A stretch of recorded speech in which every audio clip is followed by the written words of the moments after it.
Gathered in this institution tonight to honor Elie Wiesel, a man who wrote, "There is divine beauty in learning." I'm here tonight with so many friends, and I see all the very heartwarming things. I am not blasé. Believe me, I'm very moved and very touched by all these words, as I am by your presence here. I simply wonder, what else can I do that I haven't done already?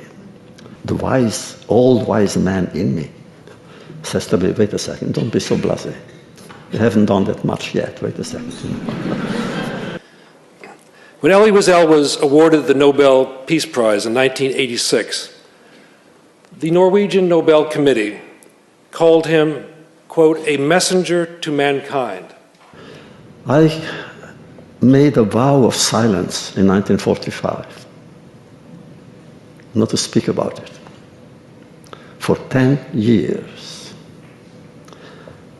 I felt I needed time to be sure that the words I would use would be the true words, words of truth, as painful as they could be, but they have to be true.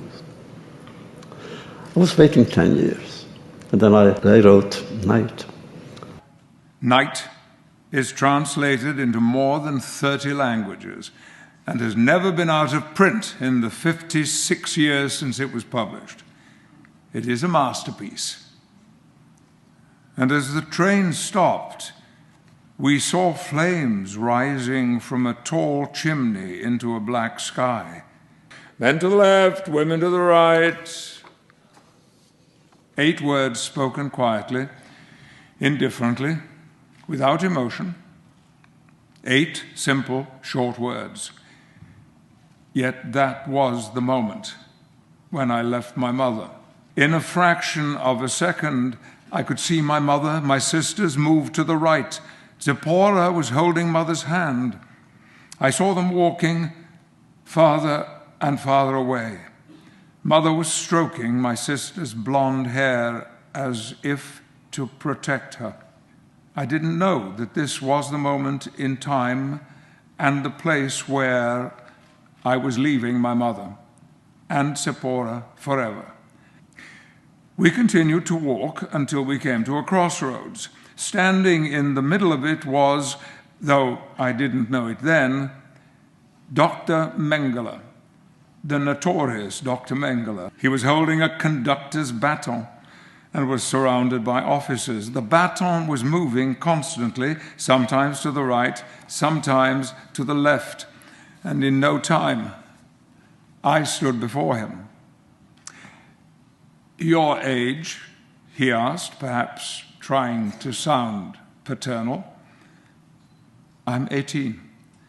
My voice was trembling. In good health? Yes. Your profession? Tell him that I was a student. Farmer, I heard myself saying. This conversation lasted no more than a few seconds. It seemed like an eternity. The baton pointed to the left. A weight lifted from my heart. I could not believe that human beings were being burned in our times. The world would never tolerate such crimes. Never shall I forget that night, the first night in camp that turned my life into one long night, 7 times sealed. Never shall I forget that smoke. Never shall I forget the small faces of the children whose bodies I saw transformed into smoke under a silent sky. Never shall I forget the nocturnal silence that deprived me for all eternity of the desire to live. Never shall I forget those moments that murdered my God and my soul and turned my dreams to ashes.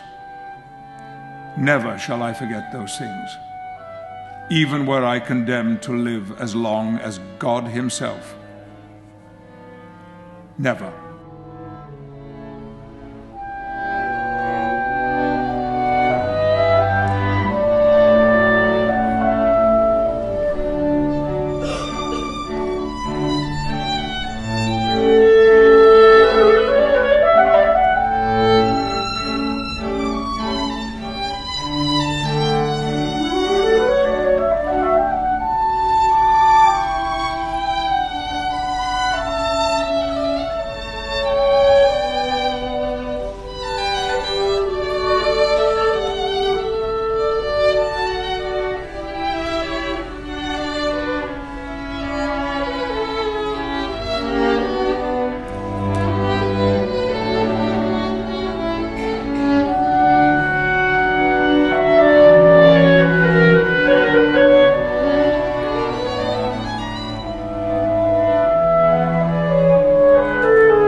I've spent my life as a student, even as a teacher.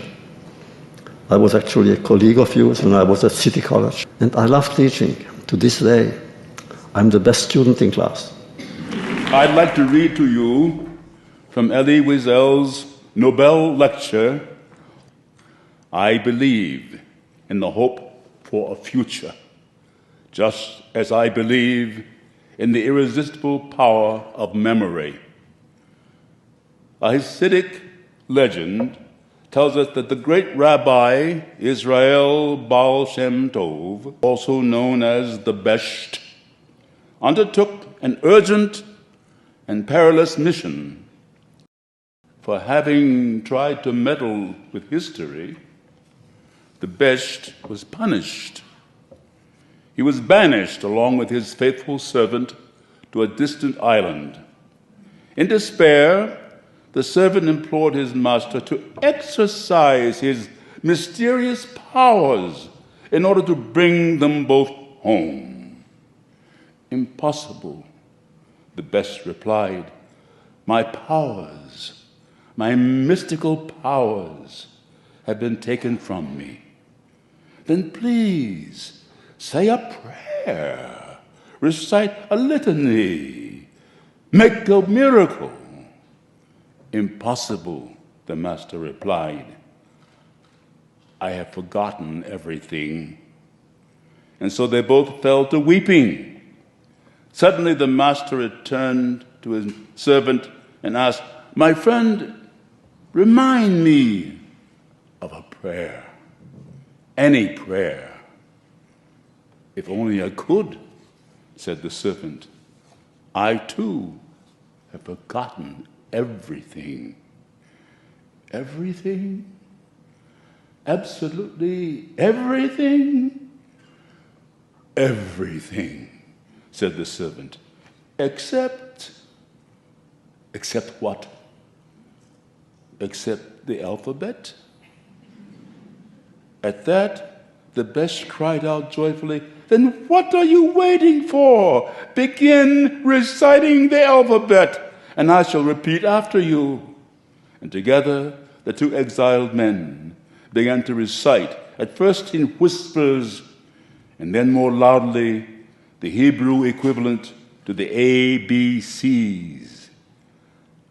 Aleph, Beth, Gimel, and over again, Aleph, Beth, Gimel, and each time more vigorously, more fervently, until the Besht ultimately regained his memory and thus his powers.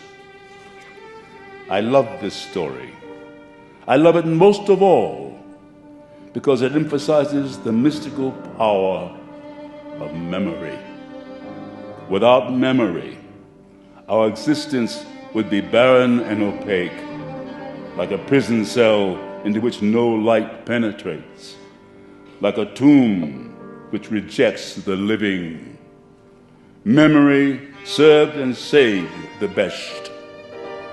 And if anything can, it is memory that will save humanity.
believe in everything we do must have meaning. And I asked myself, what does it mean that I am here? What does it mean that I'm alive? That I can talk to you about things that usually we don't talk to each other.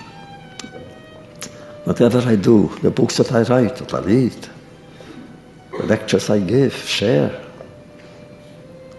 I ask, what does it mean, ultimately? What does it mean? Surely it means that words can bring men and women together. He's deeply involved in writing, and when I read his recent book, Cœur Ouvert, is a wonderful book, I saw just at the end, I almost shiver, because he's describing himself as a professional, his professional faith. And he says, well, there we are. I believe in mankind, despite certain individual men. I believe in language, even though language has been bruised and deformed and perverted by enemies of mankind. And I continue to rely upon words, because we have the power to make those words instruments of understanding rather than of scorn. It is up to us to choose whether to use them to curse or to cure, to wound or to console. That is the credo of a writer, one who reminds us of our basic values, one who bears witness to the evils of the Holocaust so it won't be repeated. But wait, John Jay was a judge. Indeed, he was the first Chief Justice of the United States. And today's medal is a medal for justice. What are the connections? Well, many are obvious, but they're important. There is, of course, the terrible injustice of those terrible years.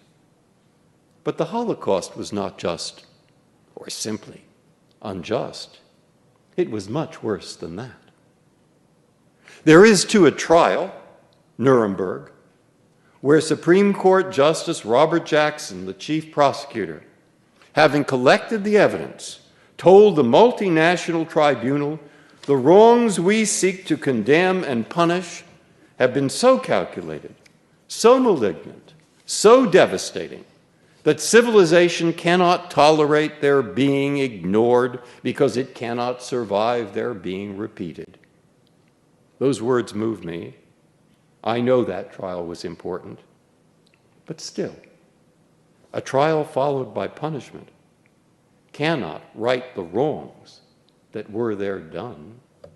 Elie's writings and the rule of law itself are both weapons in a struggle against the return of that plague germ. There is no guarantee that they will succeed, but we put our faith in them. We persevere, and in that pursuit, we, those who study law, the rule of law, Elie, the writer, we are comrades in arms. Justice, justice shall you pursue, says the prophet. And it is an honor for me to ask to come to the stage our good friend Elie Wiesel to receive the John Jay Award for Justice.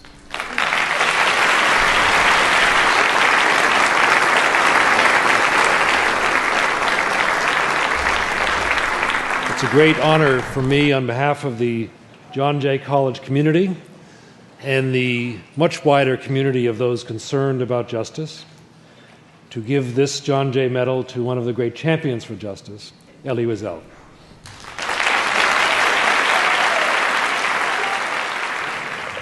I believe more than anything else in the virtue of gratitude. We Jews have learned that. There's no other religion, believe me, I've studied them, that has so many prayers of gratitude than the Jewish religion. We get up in the morning, before I open my eyes, I must say a prayer, Bode Ani, thank God for being awake. We know so many prayers of gratitude.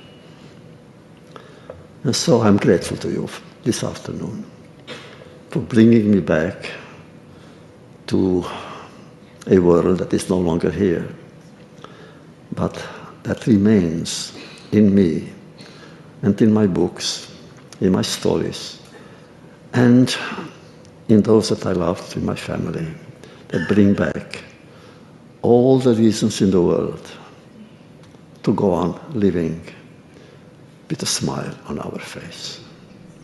Thank you.